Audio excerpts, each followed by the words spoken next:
This is a Headgum podcast. Anyways, at the end of it, he said Happy Valentine's Day. And I fixed it. In what way? Just in like a Happy Valentine's Day, I guess.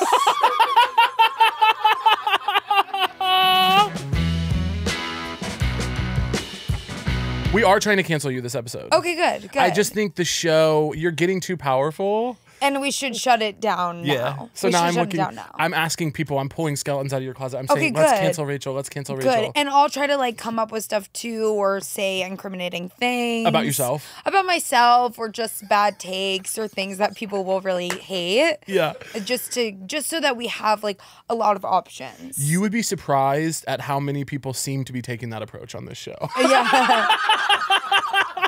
How many people come on here and they say something and I'm like, I've never heard you say something like that. Yeah. You're like, I've known you for 10 years and this you chose today. You're like, oh, okay. Yeah. That's how you feel. I'm not going to talk about who in specific, but there has been. Casey, what's up, brother? We got a problem?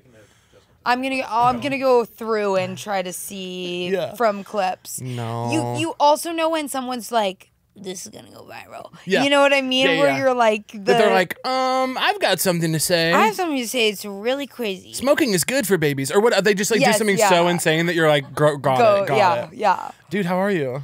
I'm good. I miss you so much. No, we've been bad. But we have. I feel like when you shoot a film in Toronto, Yeah. you create a bond for the rest of your life. Yeah. Well, something funny about the film that we shot in Toronto, it's where I fell in love with you. Toronto, It's where I fell in Canada. love with you. That I said, I already liked this girl, but this is actually a soul sister of mine. Yeah. And when we made that movie, I didn't necessarily think about the fact that, because at the time it wasn't called I Used to Be Funny, I don't think. And then I didn't think about Brooke the fact and Sam. that, by the way. Famously, it was called Brooke and Sam. Brooke and Sam back then. Yeah. I didn't think about the fact that with so many comedians in it, people were going to think it was a comedy. Yeah. I get so many DMs being like, hey, just watched your movie with Rachel Sennott. She's amazing in it, total star. I'm very fucked up from it. Yeah. No, people are like, so I'm really confused. I wanted just a fun plane watch, and now I feel sick. How about devastating film about the worst topic we have? Yeah. Can I interest you in that? Can I offer you that? Can I interest Can you I offer in you that? And then also when we did press, we were like, what was it like filming? Well, there were all these cute places to go in Toronto. Nothing about, and then the content of the movie. It's like, okay. Okay, so that's actually deeply devastating to me. Yeah. But I think that made our bond, I don't know, because then we had more fun. We were like, we have to have fun on set. There was, of course, the famous crying day. Well, there was do you want to tell this? Because obviously I come across kind of childish in it. No. What's a bad look for me, and I would love for you to tell it. No, it was like I had to cry a lot. It was a big day where you had to be, you're an incredible actor, and I think people who are watching this already know that about you. You're an unreal, very, very talented actor in addition to being fun. It's insane, actually. But you had to do this big crying day that was for any actor, it would be it's a feat. You have to lock in. You have to lock in. You sort of choose your corner of the room, and you sort of sit. By the way, I think I'm better now. At that point, I was so stressed about crying, and then I would sit in the corner and stare at a wall and think about things. Yeah. And then anyways, there's this really great photo of me, Caleb, and Sabrina with me in the background like this. Trying to pull on something. Me and Sabrina truly there was the courthouse day where you had a big in this film I Used to Be Funny, written directed by Ali Pankyu, genius friend of the pod. But there was this scene where the courthouse was very emotional for you and for us too, but we're in the background, Yeah. So Sabrina and I walk onto set, not reading the room at all. Sabrina walk onto set ba-da, ba-da, ba-da, who wants to fuck, being insane. True, and Rachel's just trembling in the corner. But it's also a lot to ask because I've been in scenes where it's your character is in the scene, but you're not in this. It's not as demanding for you, and you're like, do we really have to do I have to cry too? Just out of know what I mean? Out of support when someone, especially in an ensemble thing, where you're you cry over there. I'm going to do games on my phone.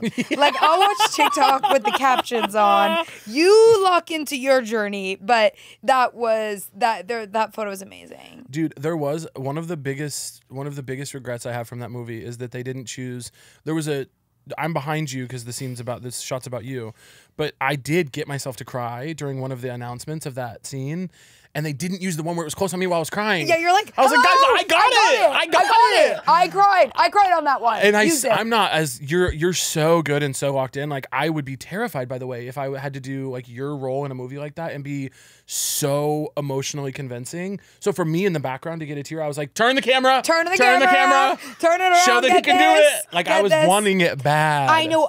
Whenever you have a take where you're like, that was the one, and they're like, well, it's a wide, and we were on your back, and I'm like, fuck. Well, fucking always have one on my face. Then. Always have one on my face. I don't care what you see in the background. Because you're gonna get it once. Yeah, I mean, with me, you're getting it once. You're getting it once. I get so much FOMO seeing when I see anybody, like you've been posting stuff from your show of you guys working on it, and I just get so excited because I'm like, oh man, I would love to be hanging out over there right now. I want to hang with those guys. Yeah, it's like, do I want to work the 17-hour days that Rachel's probably working right now? No. But I do want to go over there and hang out a little bit. I want to pop in for like 6 hours. I want to like bring coffee. Yeah. I want to be like, yoo-hoo. All right, I'll leave y'all to it.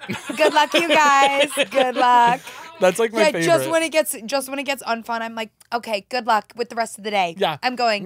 Mwah. You guys have fun. I love you it. Guys. Yeah. And then everyone's just like, God, it was nice that Caleb dropped by. Yes. That's like my dream. The other thing that's amazing is like when you're like a small role in something, or like you're not like a cameo, but when you get to like be a part of a shoot, but you leave before the shoot gets hard. Yes. And then everyone's like, oh, remember when Rachel was here and it was so fun? But it has nothing to do with, it's just that you're there earlier in the shoot for a less amount of time. Yeah. So it's like people didn't really get to know me and like have my personality grate on them gradually over the course of a couple months. Which doesn't happen with you, but yeah. But you know what I mean? It's like you pop in, you pop out. You're like, that's all. It's a dream to pop in. I love to pop in. Popping in is the dream. Yeah. Popping in is the dream. That was what I did a thing in Overcompensating where I was in it for like 2 scenes. By the way, mind you, one of them got cut.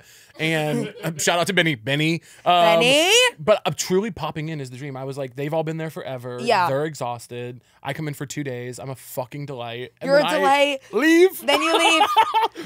And you get to like, it's like I can find a fabulous establishment anywhere for 2 days. Like, do you know what I mean? You go to the one restaurant, you go to the one coffee shop. Yes. But when you're there for 3 months, you're like, all they have is this one type of food or this one place. Yeah. But if you're there for a second, you're like, I want to sample their Cheesecake Factory or whatever their whatever their like diner, like I feel like every state has like some random thing or restaurant that you're like, I'm going to pop into this and like experience this. I 100% identify with what you're saying. The first 2 days in any place, yes, you're like, I get why people live here. I envision my whole life there, by and then the way. week 6 in Wilmington, you're like, someone must kill me. Someone must kill me. I have nothing to eat. I've run out of stuff. You also, you want to tell the residents of the town, you're like, you choose to live here all the time. Why are you going to the same, there's only one museum here and it's kind of a joke. And I've been 3 times. And I've been a bunch and I don't know how you keep going. Yeah. And they're like, we don't go. And I'm like, okay. Okay. So you have a family. Okay. Huh. I need to look into that. Yeah. Yeah. Oh, the school system is really good here. Okay. Got it. So different priorities. Got it. You're not me. But then if I'm there for 2 days, I do fantasize about living in a town. Also, like, I can really get behind, like, do you know how in like random towns there's sort of like fashion for that town? Yes. Like you walk by a store and it's like knit ponchos. I'm like, I need 6 of those. I'm a knit poncho girl. I live in this random town in like upstate New York and I go to their one bakery. Like that's the fantasy. It's the knit poncho essence. Yeah. And I'm leading the charge. Yep. Yeah, I'm moving to Beacon. I'm getting up there. Done. Well, okay, I want to ask you about the show. What can you tell me about it? Can you tell me what it's about? Can you tell me who's in it? Can you tell me what you're loving and hating? I can tell you the title because we just said it. I know, I'm so excited. It's called I Love LA. I love LA. I love LA. That song bangs, by the way. That song fucking bangs. I listened to it when we were moving out here from Chicago, like a bunch of our friends. That was like a big joke because we were playing that for weeks. Being like, get into it. Get into it. We love it. Yeah.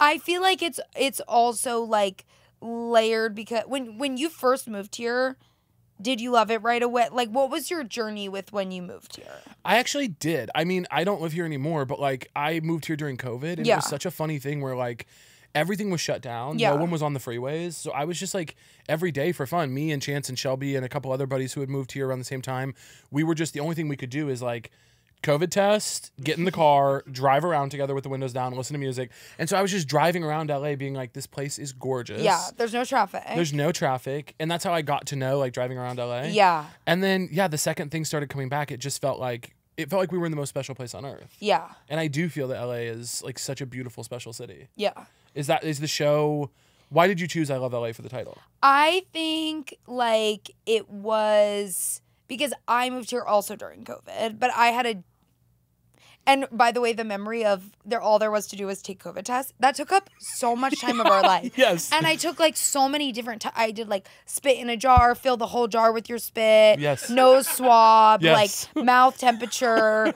cone thing. It was really Mind you, I got the vaccine from 2 soldiers in a parking garage in Long Beach. Like, it was a scary time. It was scary. And I cried. When you got the vaccine. When I got the vaccine, I cried. I literally stepped outside the parking garage in Long Beach and I was like, like I was like seeing colors again for the first time. It was insane. They're like, stay here for a little bit. You might pass out. I was like, I don't care. I don't care. I would love to die at this parking garage. I would love to with these two. With soldiers? It's crazy. National Guards people were like, okay, lift your sleeve. I was like, yes, sir. Yes, I was scared, but I was ready. Yeah, totally. I feel like I came here to be on a sitcom, and I didn't really know it was a sitcom. Oh, I when remember when I did it. Yeah. Because I like auditioned for it before COVID, and then I just got the pilot, but then they picked up the show. But I was like, I didn't realize it was like on a stage. I was so confused. I didn't know anything. And I like crashed my car like 1 week into being in LA, my rental car. It was a disaster. And there were really bad fires, and I was living in North Hollywood. Same.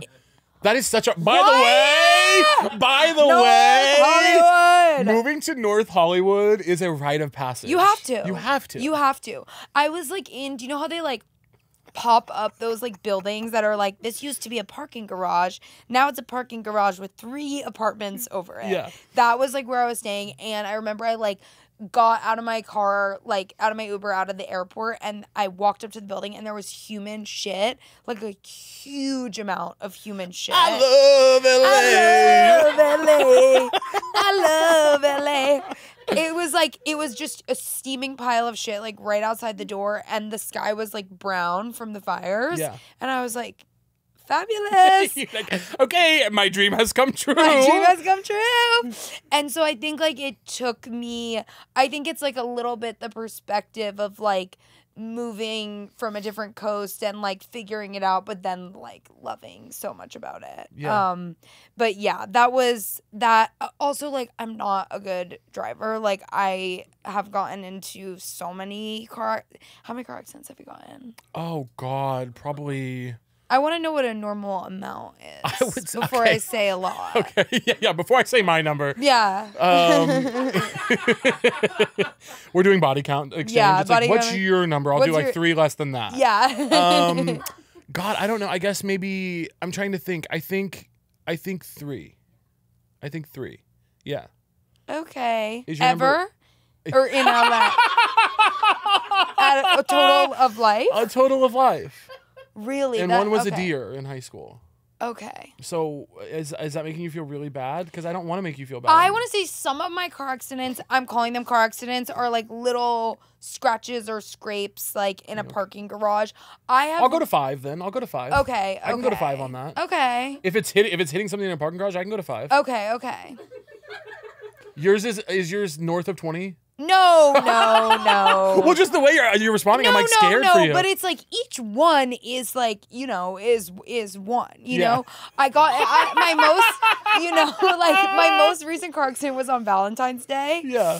And it was a disaster. And the thing that I really struggle with is like not immediately taking fault. Yeah. To be fair, it was fully my fault. Yeah. I changed lanes at a stoplight where no one was moving and a car was coming, and I checked, but I didn't. I have a hard time like guessing the speed of other cars, and also like knowing how close other cars are to mine, and then also how big my car is. Yeah, those are some pretty important things. Yeah.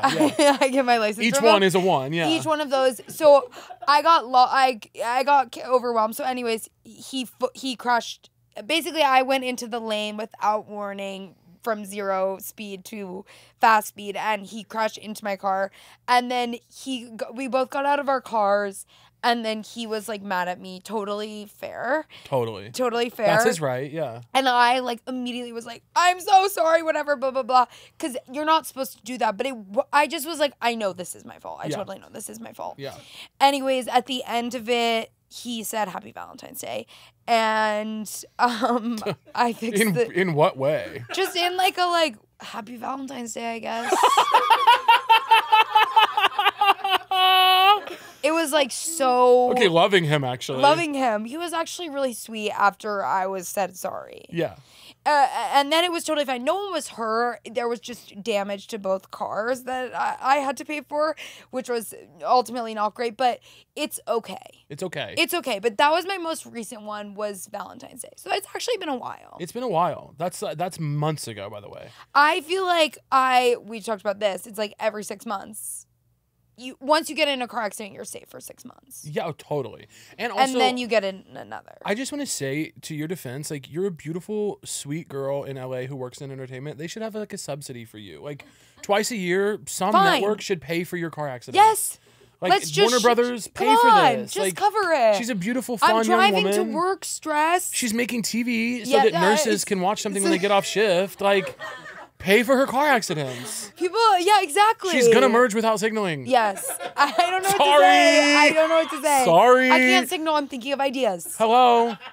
She's breaking story. I'm being creative. She's breaking story. She has to merge without signaling. Yeah, I can't. We need a C runner now. Yes. We need a C story runner now. No, we can't be. Yeah. One time in college, I hit a girl. Hold on. I was turning in my car. Okay. And this girl, she was in the right. She was driving. I was turning. She hit my car. Okay, she was in a car. Yo, yeah. Sorry, yeah. Girl was in car. I hit a car that contained a girl. Okay, totally. Already I'm on your side. Right. It's like the car contained a girl. I had no way of knowing that. Yeah. I would. By the way, if I knew it was a girl in there, I never would have done this. Never would have. But I turned in a way that forced her to hit me. It was totally my fault. We got out, and I was like, oh my God, I'm so sorry. And she was like, I actually come to your improv shows every week. And I was like, oh my God, that's so sweet. Do you want to go to dinner? And then we went to dinner, and she was like, it's crazy how you made me hit you back there. I was like, I know, girl. And then we talked about life, and then I was like, I have an improv show tonight. Do you want to come? She's like, yeah, I was planning on going. I was like, okay, do you remember this? And she came. I believe her name was Becca, maybe? Becca! But she came to the improv show, and then I was like, hey, no pressure at all, but like, do you think our parents could just like talk this out kind of buddy style without the insurance companies? And she was like, I'll ask my dad. And her dad was like, absolutely not. So I did have to pay for that, but... You to the dad, do you want to come to my improv show? Yeah, I said, how do you feel about improv comedy, sir? Yeah. And he said, I feel like, give me your insurance information. Give me that card right now. Go ahead and call Geico. Yeah. Oh my God. But yeah, girls and entertainers, like, I just think we deserve to merge. Yeah. We're juggling a lot. We're juggling a lot, and we have a lot going on, and it's like, people think being an entertainer is so easy, but you try thinking of a third act interesting scenario while signaling that you're going to turn. You can't. You can't. You could never. No. And nor can I. I can't do it. By the way, I can't do it. I've never thought of a good idea, but I'm trying. But I'm in the car and I'm trying. When you said I hit a girl, I've been hit by a car walking. Okay. But I'm okay, obviously. Good. She's good, everybody. But I'm totally fine. It was on the Shakespeare Bridge in Los Feliz. Okay. And it's like, do you know that intersection? It's sort of like 3 walkways. Yeah. But to cross, you're sort of asking minimum 3, sometimes 4 cars not to drive. Yeah. Which is really hard to do when you're in LA, is to ask a car not to drive. Cars love to drive in LA. Cars love to drive in LA. In New York, it's like sort of like good luck. Yeah. But here, it's like you're asking a lot. Well, in New York, you just bang on the hood and you go, I'm alive! You know? But in LA, you have to go like, yeah. Sorry. You know, it's different. Even if it's a walk signal. Yeah. So anyways, I'm walking. I'm on the phone with my friend Emma, and I'm like, complaining, blah, blah, blah, blah. And then a car turns and hits me, but like slowly. Yeah. And it was like a low car. I don't know the name of any cars. That's okay. Except for like truck. Yeah. Truck. No, and that's one of the biggest types, by the way. Yes. Like, in your defense. Truck is one of the main cars. Truck is one of the main cars. And thank God it wasn't a truck. It was like a low car. It was like a little car. Yeah. It was like a business car. It was like... Yes. It was like I think of like someone who like goes to an office. That's kind of the car they drive. Yeah, they have like a small clutch. Small clutch. Yeah. Little purse.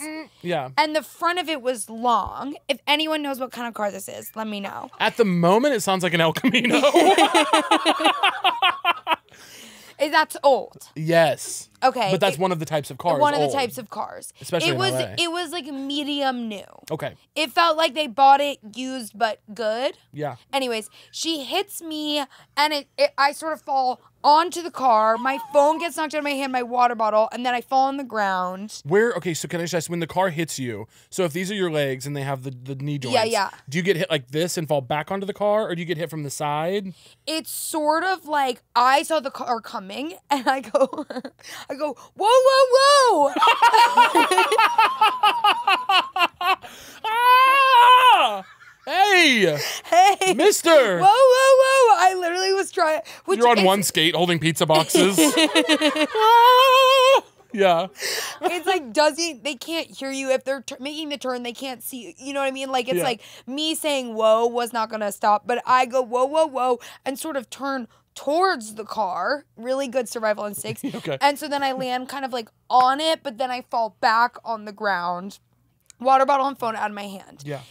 Then it's like already this is like a packed intersection. Everybody like stops. There's like a couple walking their dog. I start to cry because I'm like scared or whatever. Been hit by a car, yeah. Because I got hit by a car. I like can't explain it, but I do start to cry randomly. I do start to cry, embarrassing.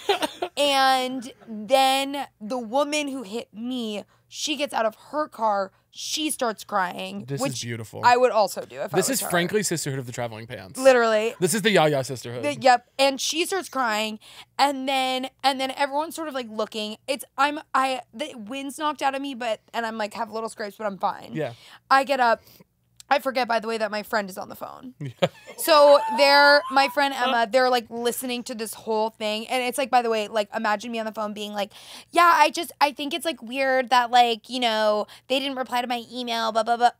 Whoa, whoa, whoa, car. Whoa, whoa, whoa. Whoa, whoa, whoa is so funny. Like bitching on the phone about something so unimportant. Whoa, whoa, whoa, crash. I don't get out of bed for less than 50. Whoa, whoa, whoa. Literally. And then the couple walking the dog, they like intervene in case like they're sort of trying to intervene between me and the woman that hit me. Yeah. But me and the woman that hit me sort of connect immediately because she starts crying. She goes, this is so devastating. I'm on my way to a funeral. No. Yes. And by the way, if she's lying, brilliant. Brilliant. Brilliant. Brilliant. She goes, I'm on my way to a funeral, and I'm so sorry. This just reminded me how precious life is. Well, and do you see what could happen if the world was only women? Do you see how a horrible thing immediately became like an interesting, beautiful musing on like our time here on Earth? Yeah. If it was a man, he would have been like, you dumb bra. You know, it's like, why are you walking that way? What do you mean? Whoa, whoa, whoa. What do you mean? And then the couple with the dog was sort of like, are you okay to me? I was like, yes. And then to the woman, they were like, are you okay? And she was like, no. And then she gets back in the car, drives away.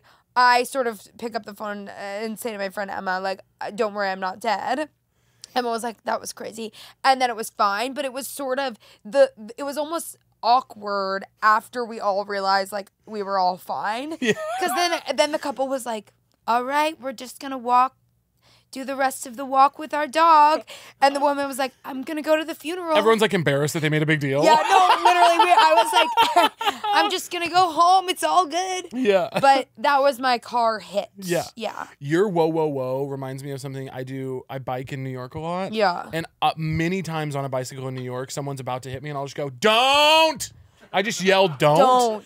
And then they usually don't. Yeah. See, the thing is though, is that I feel like a verbal warning is helpful, and it's also like an energy thing. Yeah. When you go, don't. Whoa, whoa, whoa. Whoa, whoa, whoa. Yeah. I'm going to try don't next time. Try don't, because it works. Because whoa, whoa, whoa sort of feels like, I can't believe this is happening. Versus like don't is like, stop right there. Yeah. It's not going to happen. Stop. I had like truly a week ago, I was biking in Bushwick. A humiliating thing to have to say out loud. Because it's just like, of course you were. Of course. You know what I mean? I was biking through Bushwick, and this woman like threw her door open and almost doored me to death. Yeah. And I like swerved, and I was like, God damn it. And then she gets out of the car, and she was a beautiful young woman. And she goes, I'm so sorry. I'm a huge fan. And I was like, not now. Not now. I was like, girl, that means the world to me. Not now. But not now. Yeah. Not now. You almost killed me. No, but truly, it was psychotic how quickly I turned. She said that, and I was like, thank you for watching. You're like, should we do a video? And do you want me to say happy birthday to anyone? Yeah. I'm like, do you want a picture? Like, I immediately went into psycho mode, but it was scary. It was scary, but beautiful. Again, beautiful. Beautiful. If only women and gay people got into conflict. Peace. Because when two women are crying, it's like no one's at fault. Yeah. You know what I mean? Like when you got hit by that car, you were both women crying, so everyone just agreed like nothing happened here. It neutralized the situation. Yeah. Yeah. If a woman, I let a woman hit me with her car one time, hit my car with her car it was containing each of us. She rear-ended me, and she got out, and she fucked up the back of my car, and this is when I was like very broke. Yeah. She fucked my car up, and she got out, and she was like, I'm so sorry, like my kids are in there, and like everybody's okay, but like I have no idea how I'm gonna pay for this, but like I'm gonna figure it out. And I was like, get out of here. I was like, go. I was like, go. She was like, no, we have to call someone. I was like, get out of here. Out. And I let her go. You're and then I'll let them take me. I was like, she's like, well, we can just leave. She's like, no, we do get to make that choice. I'm like, go before they get here. I'm going to jail for the rest of my life. I don't care. Go, honey. Go. You be free. I'm going to take this. Yeah. And truly, she left. And then like 10 minutes later, I was like, my neck hurts and my car's broken. Yeah. You're like, hold on. I was like, what did I just do? Yeah. I was like, truly, my neck hurts and my car's fucked up. Yeah. But it was like, she had other shit going on. Yeah. Girls are going through a lot sometimes. Girls are going through a lot. Yeah. Oh my God. Today's episode is brought to you by Alma. Are you struggling with your mental health? Are you lonely? Well, you don't have to go at it alone. Take a break from scrolling. Okay, that's step number 1. And use Alma's directory to find a therapist whose experience suits what you're looking for. Alma makes it incredibly simple to find a therapist. You can use their search tools to narrow down your search with filters like gender, ethnicity, areas of expertise, and more. And this is an instance where that stuff is cool. Instead of spending hours browsing, leave it in, I'm human, online forums or watching videos with impersonal advice in lieu of going to therapy, Alma makes it easy to find someone whose skill set is tailored to your specific needs. Sometimes people turn to impersonal online resources because they worry that finding a therapist is expensive and difficult. But with Alma, it doesn't have to be. Alma's search process makes it easy to find a therapist who accepts your insurance, making sessions more affordable. At Alma, 97% of therapists accept insurance, including United, Aetna, Cigna, and more. And those are just some of our favorite insurance providers. Know the cost of your sessions up front using Alma's cost estimator tool so you're not blindsided down the line. I hate when I get blindsided down the line. Better with people, better with Alma. Visit helloalma.com/sotrue to get started and schedule a free consultation today. That's helloalma.com/sotrue. What's up, everybody? This is an advertisement for Mint Mobile. If you're still overpaying for wireless, it's time to say yes to saying no. At Mint Mobile, their favorite word is no. No contracts, no monthly bills, no overages, no hidden fees. Get rid of your overpriced wireless company and their jaw-dropping monthly bills, unexpected overages, and hidden fees once and for all. At Mint, plans start at $15 a month, and all plans come with high-speed data and unlimited talk and text, delivered on the nation's largest 5G network.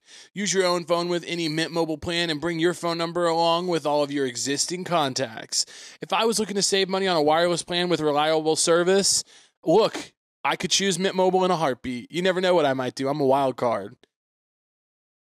I'm a Mint Mobile wild card. You get all the features you're used to on your current plan while saving tons of money. It's honestly crazy what other providers get away with charging when Mint is an option. Ready to say yes to saying no? Make the switch at mintmobile.com/so-true. That's mintmobile.com/so-true.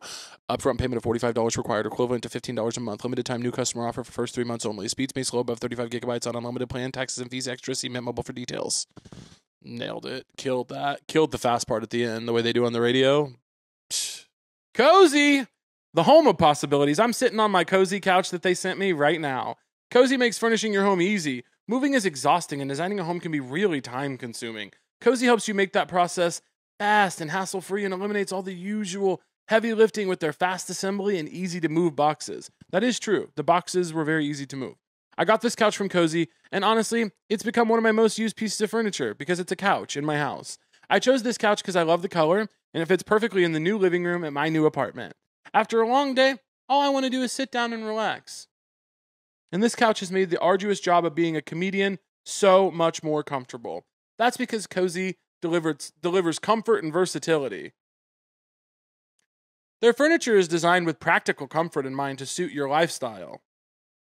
The designs are modular, which makes them easy to shift and adjust to whatever your needs may be. This also means they can adapt over time if you need to rearrange your home down the line. With Cozy, you can truly enjoy the luxury of choice. Their furniture is meant to keep up with you. Transform your living space today with Cozy. Visit cozy.com, spelled C-O-Z-E-Y. Cozy, the home of possibilities. Made easy. Kids in the car is rough. Kids in the car is crazy. Rough. Yeah. And it's like, of course, my neck is a little fucked up, but your kids are in there. Yeah. Hold on, I want to show you something, okay? Okay, I'm scared. Don't be scared. It's going to be beautiful, I think. Okay. Okay, I just have to... Oh, well, gosh, it's just so tough because I don't want you to have to see all of it, you know? Yeah. There's just one little thing I want to show you, if that's okay. Yes. So, Well, I'll just show you. Oh, can we show it on the screen, Chance? Yes. Well, I just want the image. Now, Rachel. Oh, my God. This is an image from you. This is an image from you and Les Miserables. Les Miserables. I want to know how this informed where we are today. Because here you are, this iconic actress with this incredible HBO show. Wow, you really are trying to cancel me. But it's her, you know? It's her. Wait, is this bad? No, it's not. It's just. I'm like, because by the way, we will cut this. We will. No. It's just what's really. Let me explain. Go ahead. What's going on? Okay. So I am playing Madame Thénardier. Yes. In my high school performance of Les Miserables. Miserables. And this is sort of me in between full costume and makeup. This is like a fitting photo. Yes. You know what I mean? Yeah. So it's also the plays would run for 2 weekends in like February. So it's the dead of winter. I've made the creative choice to wear heads. I don't know what that is. It looks just like a beanie. I don't think there's anything wrong with that. It's like a scarf. It's like trying to be ski core or something, but it looks. It's confusing because you're sort of like, what's the costume? Yeah. What's her? What's her? What's the costume? Where does it end? Yes, and what's crazy is that what's her, what's me is crazier than the costume. And the costume is crazy. The costume's nuts. But beautiful. Thank you to the designers. Shout out. Jack Sullivan's mom. Shout out. But yes, there's a lot going on.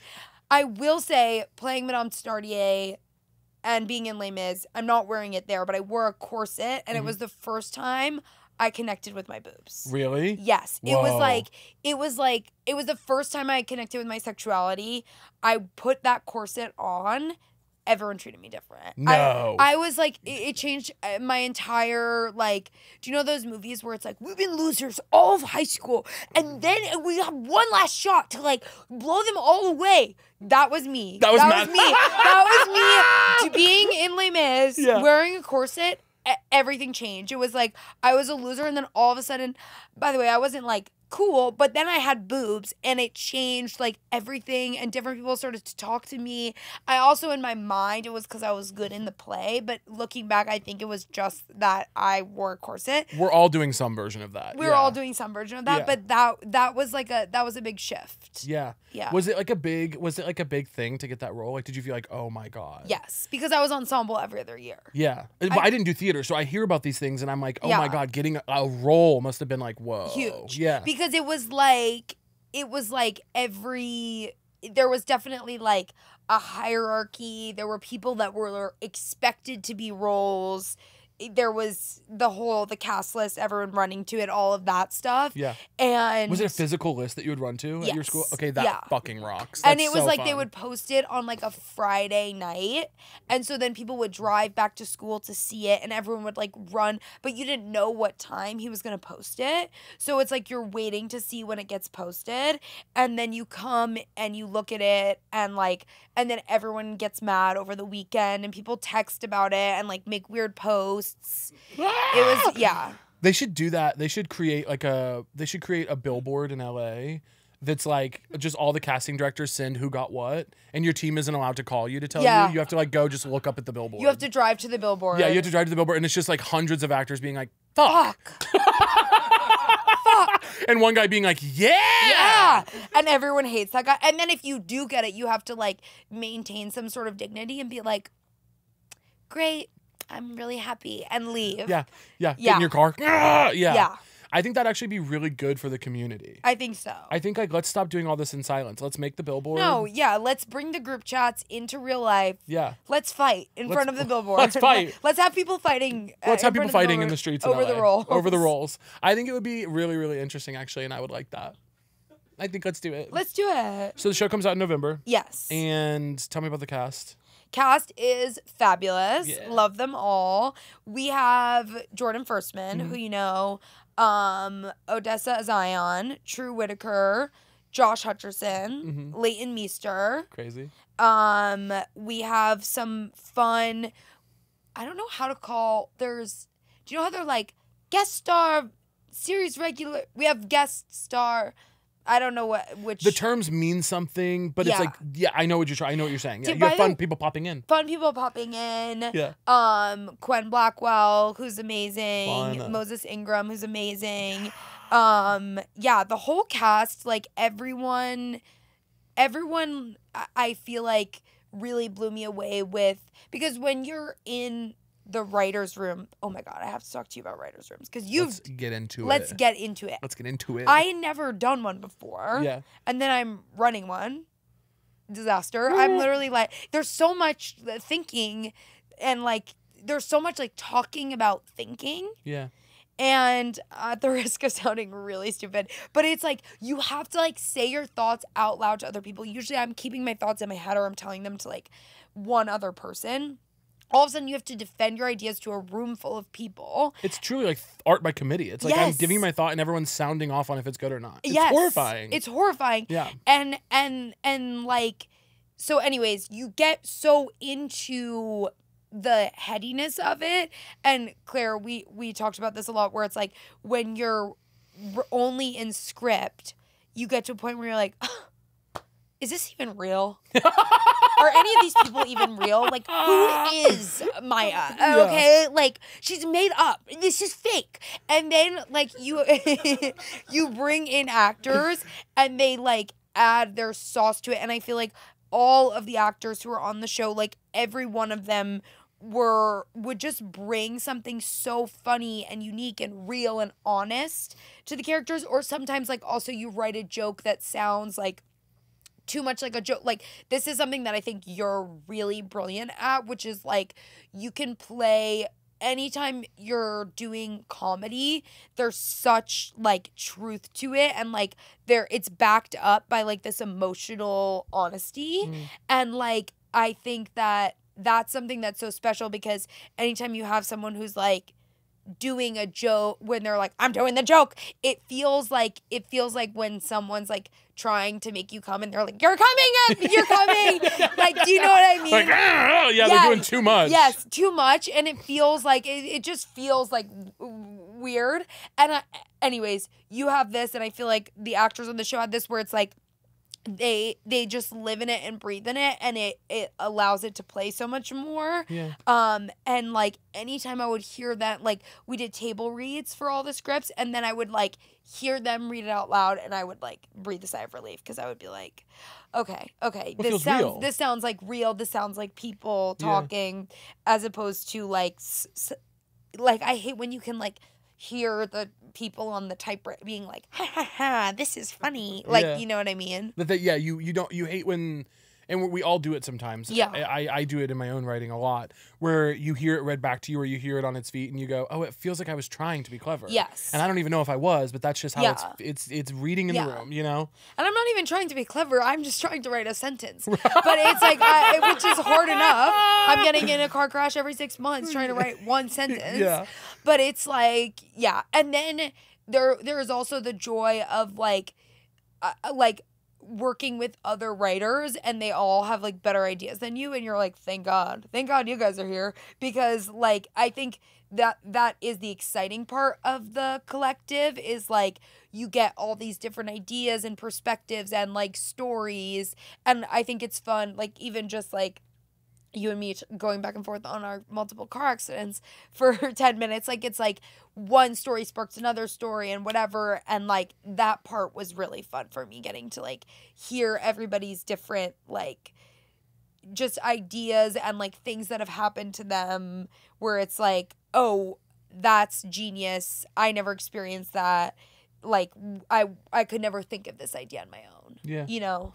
I mean, so many people are going to watch the show, obviously because of you and because of HBO and the incredible cast that you have put together. Like, what do you want the show to do for people? Like, I think, you know, shows do different things. Like, I think like when you watch Girls or Sex and the City or a lot of these shows that you're probably like, you know, I think that are in conversation with, like, when people are thinking about your show, they're going like, oh my God, these incredible shows that have informed our culture.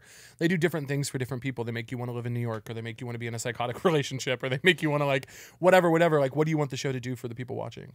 One thing that I would love is like, when I was in college, like I would watch with my roommates like HBO shows Sunday nights, and it was like we would make a huge thing of banana bread and then just like watch all the shows back to back to back. Yeah. And I feel like there's something special about getting to like be a weekly show and sort of like create the anticipation and wait for something to drop. Like, I think I always like felt like I got to be a part of something when I was doing that, and I love like having something to gossip about that's like not real but feels real. Yeah. Like I got into The Summer I Turned Pretty because I was like, I need what are my sisters texting about? I have to get into this, and I'm so into it, and now I'm like, oh my god, Conrad, like, oh my god. But like it's fun to like get into something. So I think that, and then the show itself, like, I feel like I want people to have fun and feel like they're a part of the world of the show, and like get to go on adventures with the cast. Like, I think, like, you know, drama happens, of course. Mm-hmm. Drama happens in life. But I think like I recently have been like wanting to watch stuff that is like fun and like takes me to a place away from everything. Yeah. And like for sure. And like escape and have fun. Yeah, it's so cool that you guys are doing it weekly. That's so exciting. I mean, I'm really craving and missing that. The like eventized, like, yes. No, we all tune in and we wait a little bit and we have some delayed gratification for anything ever anymore. Like, I like that. I think it's fun, and you get to like, it makes it like a ritual. Like I remember that was like our Sunday night ritual. It was like Big Little Lies, Girls, whatever. And like I love to when they're like, last week on these girls texted each other. Like, and then you're like, oh my God, I remember that. Whoa, and it brings you back. Like, whoa, they're texting. Don't do that. Like that. Like, I think that's fun and special. How are you balancing all of like you're doing so much. Mind you, I would never show run a show in a million fucking years. Like when I heard you were doing that, it's a disaster. I was like, it's a huge mistake. No, no, I think it really requires like. I'm so impressed by that, genuinely. And when I heard you were doing that, I was like, thank God, because I trust her to do that, number one. And number two, like, I just am very, very impressed by that. And I don't know if people know how difficult and psychotic that is. And so you're balancing so many different things, though. I feel like you've got all these different, like, irons in the fire. And obviously, I imagine right now, like, show is the big thing. That you're like, I am show, and anything else other than show I am show. I am show. But like, how are you balancing all of those things while you're doing this crazy big undertaking? I think I didn't know how psychotic it was when I did it. Yeah. I was like, totally show run, like run the show, perfect. Yeah. And then I was like, oh, I feel like I'm running an insurance company sometimes, where you're like, I've got to do the paperwork, like, and I think like it's a lot, but also everyone who works on the show is so incredible. Emma Barry, my co-showrunner, is like amazing. Max Silvestri, who you know, Max is a genius. Genius. Yeah.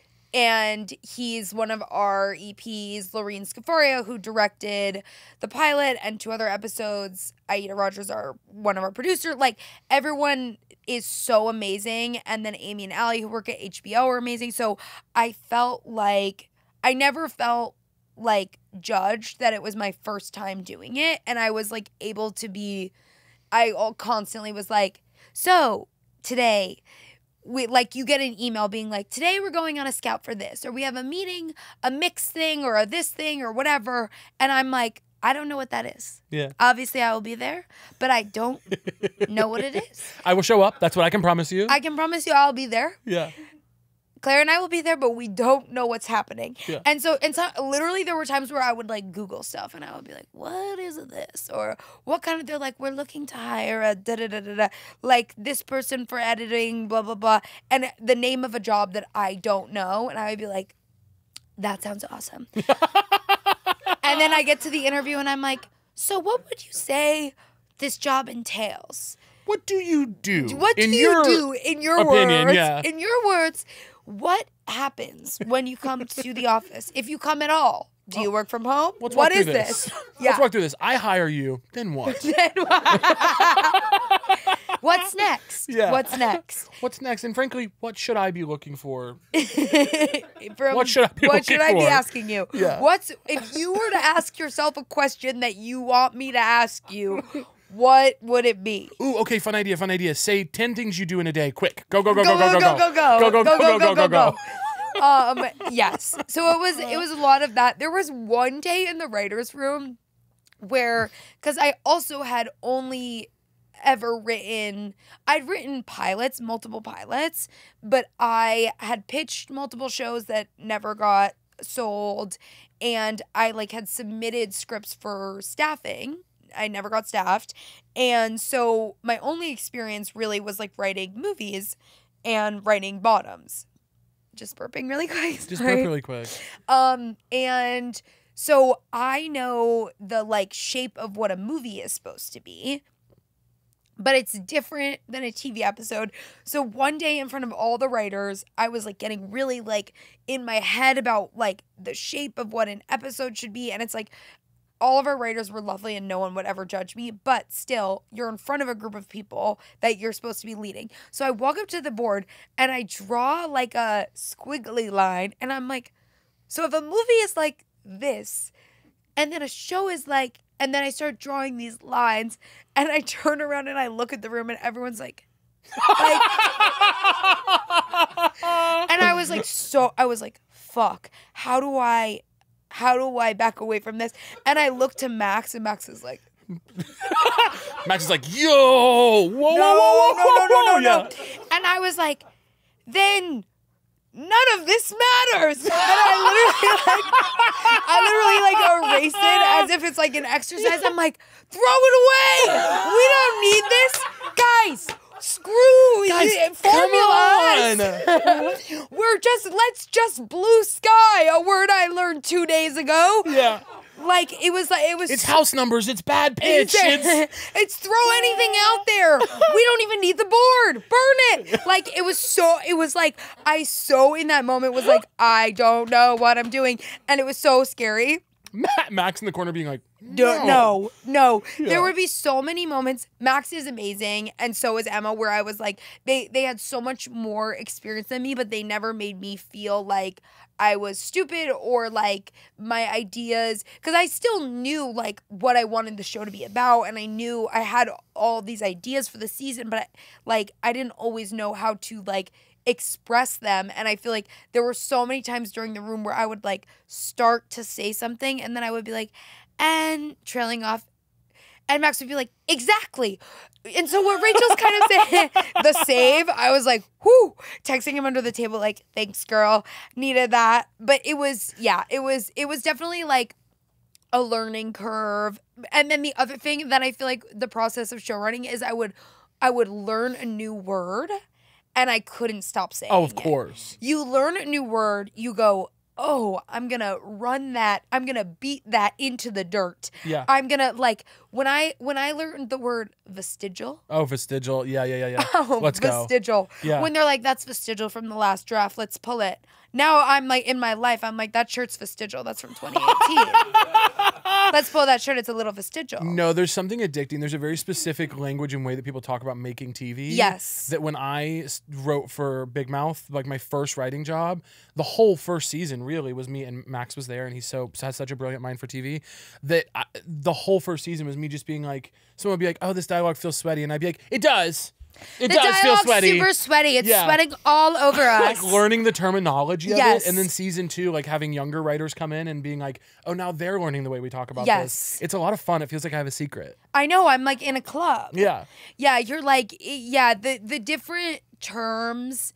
That was really fun learning that. The other thing is I feel like I pulled different advice from like friends who had written on show. Like, I guess I had the experience of when Io and I wrote our Comedy Central thing. Yeah. She had already been a writer's assistant. And I remember saying something to her that was like, it feels like we just we get notes and then we write it different and then we just go back to the old way. And she was like, yeah. She's like, that's the whole process. I was like, okay, cool, just checking, making sure. But like texting different people who had done different things. Same with directing, because I directed for the first time. I directed one of the episodes, and I was like, the whole time we were shooting, because I directed the finale, I was like stealing phrases from the other directors. Yeah. Like Bill Benz would sometimes say, like, just do like the stupid version, which is like the version where it's like so obvious what you're playing. And then like, what else did he say? Like a little bit of chuffa. Yeah. He's like, let's just get a little more chuffa off the top. I'm like, I love that. A little chuffa. Make it feel alive just a once little, we get in. a little extra before we get in. We're gonna cut the chuffa, but we need it just in case. Like little terms like that, or different ways people would do stuff. Like Lorene, like I think like sometimes she would come over and like say something to you really quiet, like, why don't you try to do that? And I was like, oh, girl, I'm going to take that. That's mine now. That's mine now. Like, you try little things. And I feel like my favorite part of the show running process as a whole is you get to work with so many, like, amazing people and learn from everyone. And it's like, everyone wants the same thing, which is they want to make something great. That was the other thing, is I didn't feel like there was a single person who worked on the show who wasn't like, I'm giving my all, I'm bringing my best energy, and like, I want this to be good. So you're like, we're all on the same side. Yeah. And even if we like disagree about how something should be, like, if I have to defend my argument or my point of view to someone, then I have to like be better at expressing my idea, which in turn makes me like understand more why I think it should be that way. And sometimes in the process of explaining my point of view, I'm like, I'm wrong. Yeah. Like, you know what I mean? Sometimes you're like, well, it has to be this way because Actually. So what you said, as it turns out, is interesting. Yeah. Interrogating your point of view is like such a beautiful part of collaboration. To be like, oh, I was dead certain that I was right about this, and then you see someone else talk about it, and you're like, actually, I'm wrong. I'm willing to give on that. I'm willing to give on that. Anymore. And I'm like, I'm totally willing to give if you have a better idea. Done. Yeah, let's do it. I'd rather have the better idea than whatever I thought of when I was crashing my car this morning. Rachel, I have a question for you. Okay. You know we ask everyone on the show, what's so true to you? Okay. What's so true to me is that, like, I think everybody needs a toxic, in a fun way, not like, you know, but everyone needs like a toxic relationship where they get dragged through the dirt. Yeah. Or if you don't have that, maybe like a really bad friendship to shape your personality. Yes. Yeah. Yeah, it's necessary. You need it. It's crucial. You have to go through hell. Yeah. You have to go through hell with somebody. Yeah. I feel like most people do have one of those. You have to, and then it's like because anyone who's like, I learned healthy boundaries on my own, it's like you think that. Yeah. But then let's say you have like the perfect childhood. Everyone's kind to you and you learn like healthy boundaries. It's like, you don't actually know healthy boundaries because they haven't been tested yet by somebody by truly a crazy evil. Person. Yeah. Get a crazy person in there. Yeah. Because there's crazy people out there. So you need to experience a crazy person. You have to means test your wellness. Yes. Yeah. Yeah. And then the boundaries really, they lock in. Yeah. And I think it needs to be like tested against something. Also, being with a crazy person in any kind of relationship is awesome. It's genuinely, it's kind of awesome. Creative, romantic, platonic, it doesn't matter. Sometimes a crazy person enters your life and you're like, I like how insane you are. This feels good. This feels good. Yeah, it's nice. And so those boundaries do start to dissolve a little bit because you're like, I know we're being crazy, but it's so fun. But it's kind of fun. Yeah.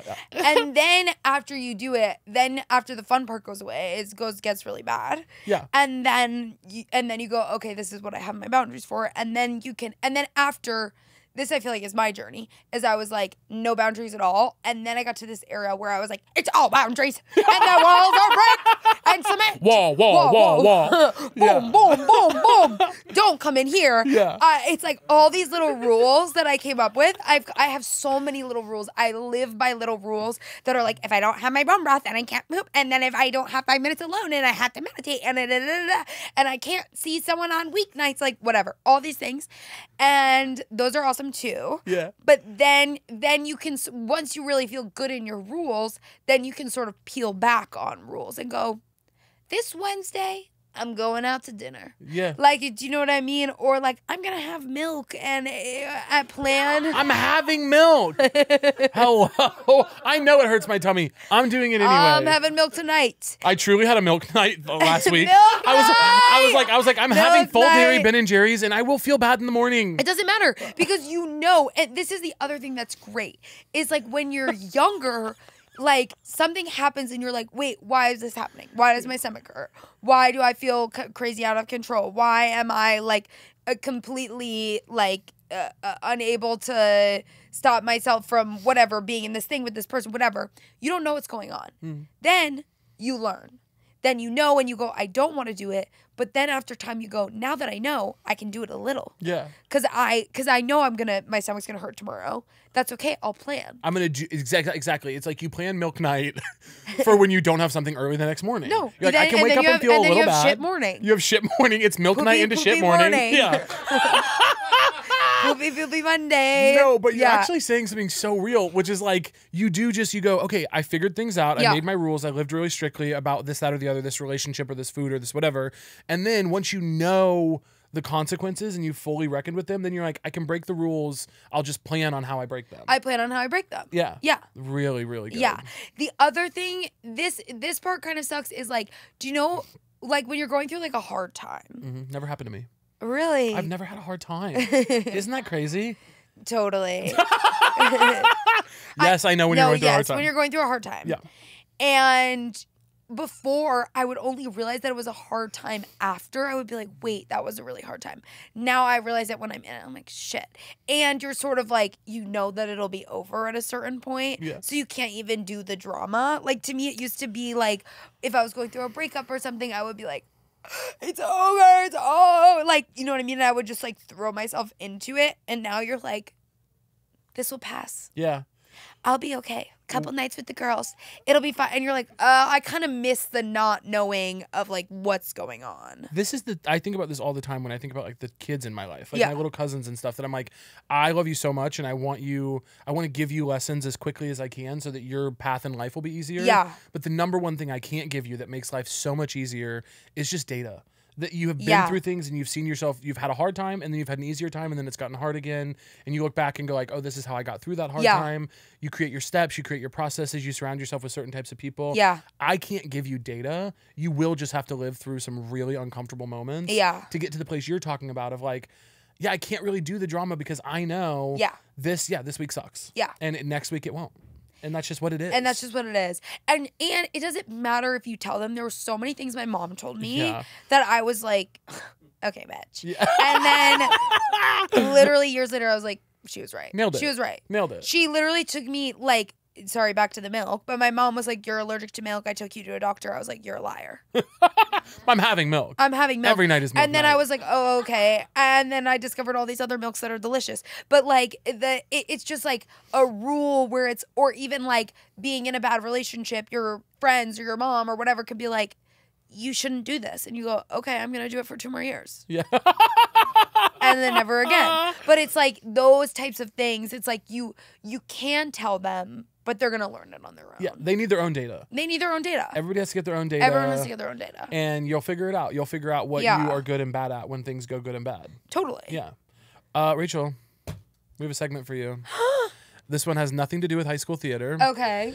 Am I drinking too much water? No, not enough. Not enough milk, though. I feel like I'm drinking so much. No, it's really, really important. You're actually setting a great example for everyone watching. This is a segment we play with everyone, Rachel. True or false? I'm going to read you 15 statements. You're going to tell me as quickly as you can if you think what I just said is true or false. Okay. If you get 10 or more correct, Rachel, we're going to give you $50 US. Ah! Whoa, whoa, whoa! Oh, whoa, whoa, whoa! Okay, are you ready? Okay. Okay. A goldfish's memory span is only 3 seconds. True. False. It can be several months. Carrots improve your vision. True. True. Basketball was invented by a Canadian. True. True. The first email was sent in 1971. True. True. There are no active Six Flags theme parks in the United States. False. False. Simsbury, Connecticut's sister city is Whitman, Germany. True. True. Sutton Foster was born in Australia to American parents. True. False, Georgia. Fuck. 30 Rock was nominated for 56 Emmys. True. False. 114. Fuck. Chimpanzees can't swim. I've seen them walking around in the water. True? True. Okay. BlackBerry's last phone was released in 2018. BlackBerry the phone? BlackBerry's last phone was released in 2018. False. True. Fuck. There are 108 cards. There are 108 cards in a standard deck of Uno cards. I hate games. They stress me out so much. True. True. NYU's motto is look to the future. True. False. Fuck. To persevere and to excel. Jingle Bells was originally written for Thanksgiving. True. True. The Trix Rabbit's real name is Arnold. True. False. He has no real name. 99% of our solar system's mass is the sun. False. True. Fuck. How'd she do? 8. Oh, it's so shit. close. It was so close.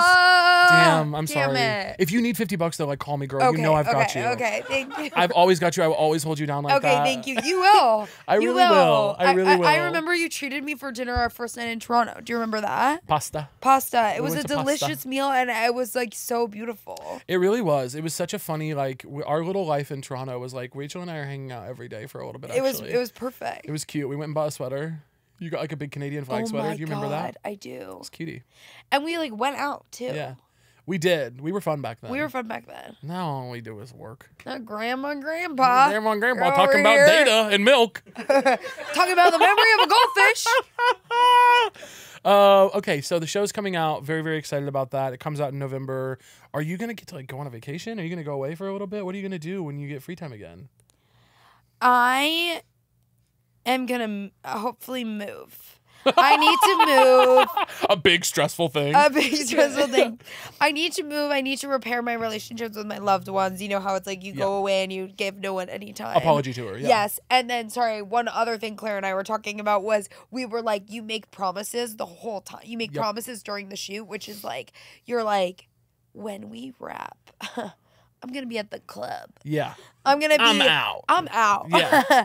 Dinner Monday, Tuesday, Wednesday, Thursday, Friday. Let's go on a weekend trip. I think we should all go to Cape Cod. It's like, what? Yeah. It's like promises after promises. By the way, it's like no one's even holding me to them, but I've like made them up in my head. Yeah. And so I am looking forward to spending time with my loved ones again. Yeah. And going to the club with them, as I've said. I'll be making good on promises. Yeah. That's my big plan. I truly relate to that so much. When I was on tour in the spring, I was like this. I mean, they're already laughing because truly you should have seen all of tour, you know, getting up, doing show until midnight, getting up at 4 a.m. for a flight to a new city like that. The whole tour, I was like, this summer, you're not going to fucking hear from me. I'm going to Europe. No one's going to truly worked every hour of the summer. Every day. And it was just like. The curtains blocking out the light. In here, fucking. It's 4 a.m. You're like, good morning. Hey, what's up, y'all? I worked every fucking minute of the summer, and I'm just laughing at my old self that was making these promises. I know. Like, you'll be lucky if you even get a text back from me this summer. No, I was on the phone every hour. Every hour. Yeah. You're like completely reachable. Yeah, totally. Yep. If I'm anything, it's reachable. I am reachable. Unfortunately, I'm reachable. Yeah. You can get a hold of me. Yeah. I got my phone on Do Not Disturb. Everyone in my life just calls through it. Yeah. Oh, yeah. Everyone just calls twice. They're like, I had to call twice again. I'm like, I know. I was trying to set a boundary. Yeah, no one respects it. And it's like... They're laughing because they don't. Yeah. They're like, oh my God. Seriously though, Caleb, we need to schedule tomorrow. Pick up for real. I just love you, Rachel. I'm so excited about the show, dude. I'm so excited about the show. I'm so happy that we got to talk. This is the other thing, last thing. To hang out with your friends, you have to schedule like a podcast or work. It's really embarrassing. Or a work. You have to schedule a podcast or a work. Or a work. Yeah. And I'm so glad you don't count doing this podcast as a work. This is not a work. It's a different thing. This is a different thing. Dude, thanks for being on. Thank you for having me. We did it with Rachel. Yeah. That was a Headgum podcast.